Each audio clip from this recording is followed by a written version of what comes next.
One of the most enduring controversies within the entirety of JoJo's Bizarre Adventure is rather simply Jotaro's hat. Where does it start and where does it end? Does it ever start? Does it ever end? All of these questions and more will probably not be answered within this video, but others might, because hello and welcome to the New Order Review, source for everything anime and manga, and today it is time to head back into the wacky realm of JoJo in order to examine some of the grand controversies that this series has spawned. Because remember, despite being popularized very recently, JoJo has been published since 1987, so more than 3 decades now, and in that time no property will be immune from causing controversy, and least of all this series in particular. Now in this video we are going to be going over some of the more enduring controversies from parts 1 to 5, because quite frankly part 6, 7 and 8 each have plenty of material to dive into as well, so much so that it may as well be an entirely separate video. And also it does avoid spoilers if you are not a manga reader. But before we begin navigating this field of landmines, it's time for a quick round of Stand or Sit, a very simple minigame, the rules of which are as follows. Behind this door we are going to find Star Platinum, but your job is going to be to guess whether we encounter Star Platinum sitting or standing, which is, well, that's the pun. And should you guess incorrectly, then your punishment will be to subscribe to the New Order Review, which will also result in consistent injections of JoJo content administered straight into your YouTube feed. And if you do guess correctly, then you will avoid a star fingering.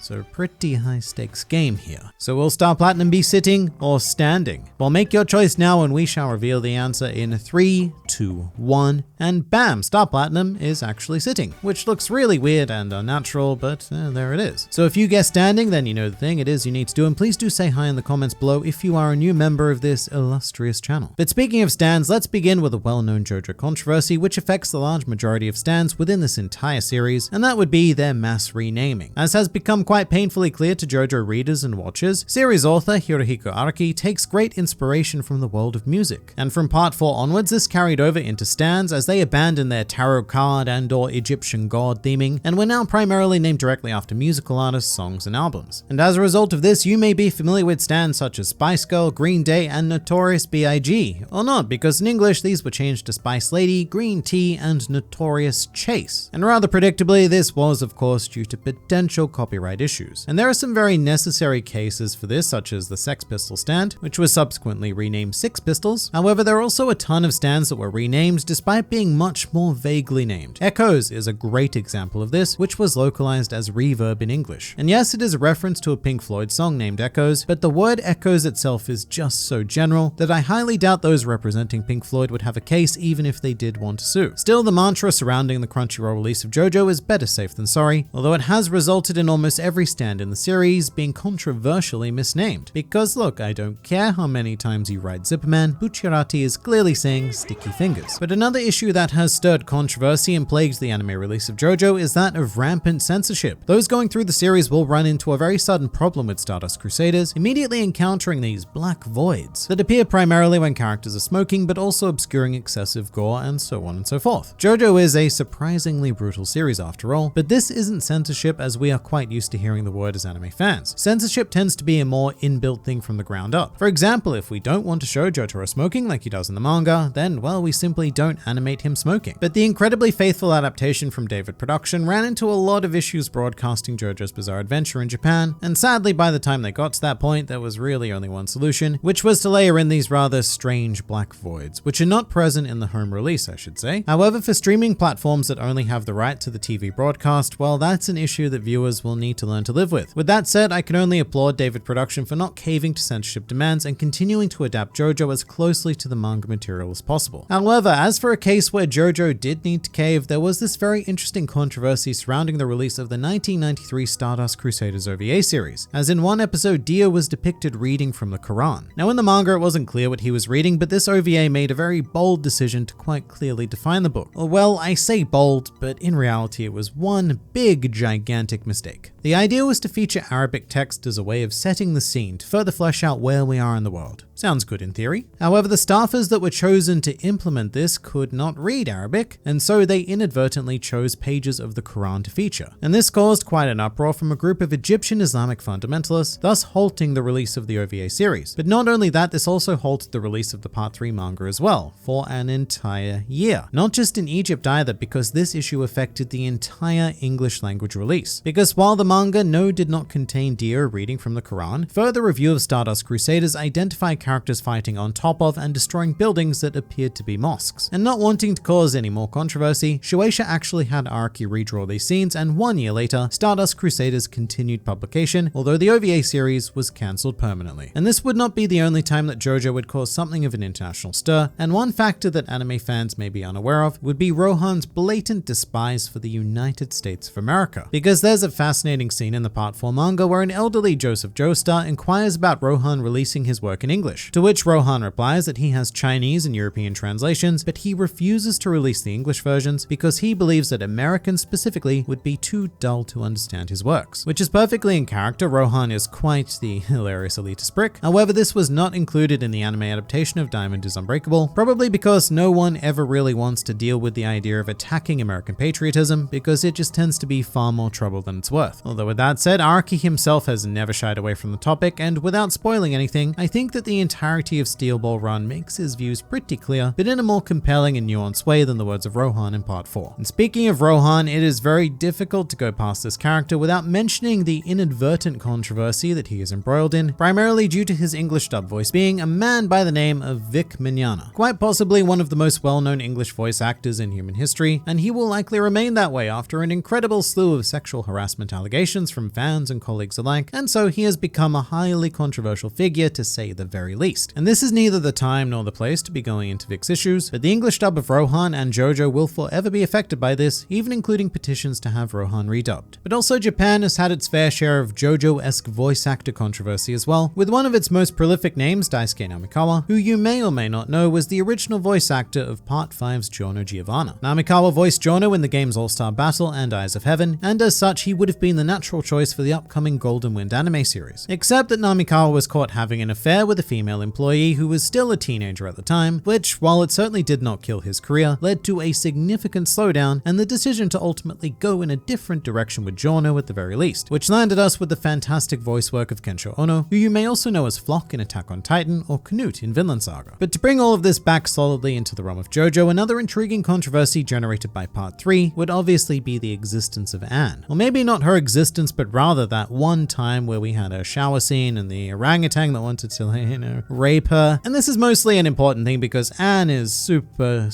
young. And sure, I will acknowledge that her age is never stated in either the anime or the manga. In fact, the manga doesn't even state her name. However, I think the following quote sets any semblance of that argument to rest quite succinctly. Well, you know, I'm a girl, so I'll have to start wearing a bra soon and look good for the boys. So we're talking potentially probably prepubescent here, which even by Japanese standards is, well, it's pretty bad. And Araki does have a habit of sexualizing both boys and girls. And yes, I say boys and girls because someone like Giorno Giovanna is only 15 years old and far from being a man. Although I think the worst of it actually manifests with someone like Lucy Steele in Part 7. She's only 14 and has some interesting experiences, shall we say, but that's a whole separate discussion for a future video. And I should bring up that the typical argument in response to this is always going to be, but the age of consent in Japan is 13 years old, so 14 and 15-year-olds are a-okay. Stop trying to enforce your Western standards on the rest of the world. However, what this neglects is that that's not the full truth, and most prefectures have their own additional statutes to this which raises the effective age of consent to somewhere between 16 to 18 years old. But in any and all cases, Anne is still a controversial element, and I suspect the reason why her age is never stated is because it would lead to an awful lot of further controversy. But getting away from that, let's return to the ever infamous Part 3 OVA series. This whole project really was a work of monumental, controversial incompetence, because we've already gone through the whole Dio thing, but somewhere along this creative process, a decision was made to release the OVA series in the reverse order. And basically, these episodes begin somewhere in the middle of Stardust Crusaders, covering the events of Egypt and concluding with Dio's defeat. These episodes, very notably, contain little to no reference to who these characters were or why they're even in Egypt to begin with. And this is allegedly because the studio behind the release made a very unwise, in retrospect, choice to treat those viewing the series as if they had already read the manga. But after realizing this grand mistake far too late, it led to a second season of the OVA being created to cover the first half of Stardust Crusaders, and all of it was eventually smushed into a chronological order release, also known as the